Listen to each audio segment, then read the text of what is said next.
I had a requirement for a specific length of bungee cord and hook, and I wasn't surprised when I couldn't find that specific length, and I'll show you why I needed that specific length just after I've demonstrated these. So anyway, what I did was I went online just to get actual bungee cord with the intention of making up my own bungees using the existing hooks off the bungees I had. And while I was doing that, I came across these, what are described as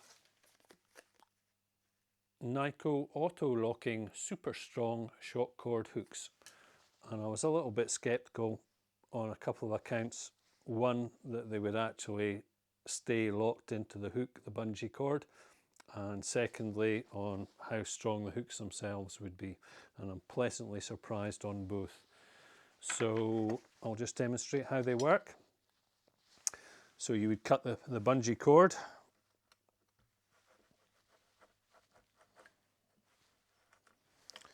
and what I'd say is there was one review that I read, these are for 6 to 8 mil, and there was one review I read where they suggested just using 6 mil bungee cord. This is 8 mil bungee cord, and the reason was they found it a little bit tricky a little bit tight to push it into the locking mechanism. What I'd say is if there's any excess material, the covering, wrapping, then trim that off with a pair of scissors and then use a flame just to melt in the rest of it. Don't go overboard, but you know, just to make it so there's no fraying, and that'll make it easier to go in. So anyway, as I say, this is 8 mil and these are 6 to 8 mil, and it's gone in fully home without any issue whatsoever. The next thing I found that was a little bit of an issue was actually pushing the ferrule all the way home. I have used this one a couple of times, so it's maybe a bit easier now. What I eventually ended up doing was catching one side of the ferrule on the edge of the bench, putting a reasonable size round drill bit in, and then getting the hammer and just tapping it home.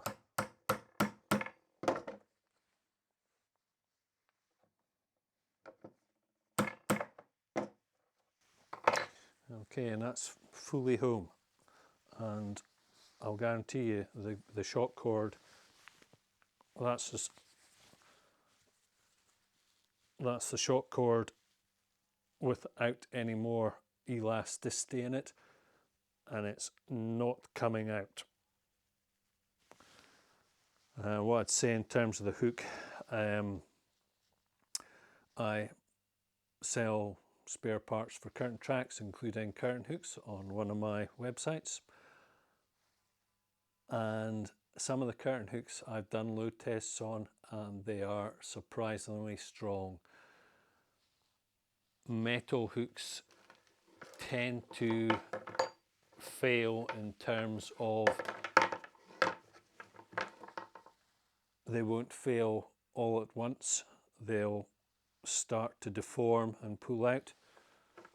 What I'd say about this plastic hook is that it's likely to fail all at once, but it's pretty strong.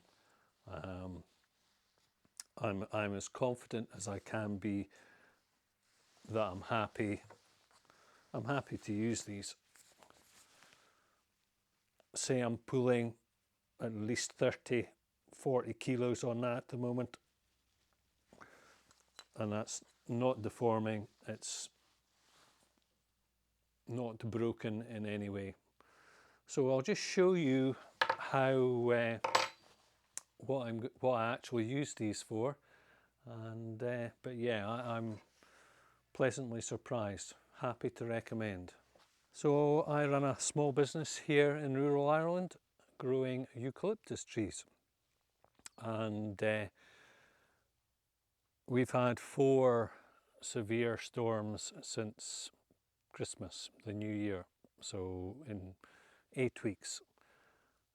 By severe I mean gale force 8, 9, gusts up to gale force 10, 12. And the polytunnels have been remarkable. I do, however, have a requirement to ensure that these catches stay down, otherwise there's a good chance that they'll vibrate up when the wind's buffeting the polytunnels, and then the door swings open and the wind blows in and destroys all the stock inside and basically blows the covers off. So these bungees, and I'll just bring it closer, as I was saying, these bungees are just perfect. They just clip on, and in many ways they're better than the metal ones. And in terms of being secure, you know,